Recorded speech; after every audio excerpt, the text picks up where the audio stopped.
How to hide your TikTok account from your contacts. Hi everyone, welcome back to our channel. This is Rose, and if you wish to hide TikTok profiles from phone contacts, then let's get started. Launch TikTok app. Tap your profile at bottom right corner of your screen.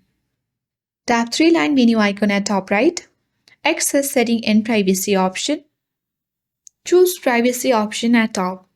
Select suggest your account to others and toggle off the button for contacts.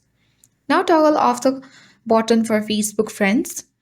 And now this will turn off or hide your TikTok from your contacts. Come back. Now select sync contacts and Facebook friends. And make sure that you toggle off both the option for sync contacts as well as Facebook friends. Now this will easily hide your TikTok account from your contacts. So that's all for today. I hope this guide was helpful. If it was, then do like, share, comment, and don't forget to subscribe. Thank you for watching, and I'll see you in the next video.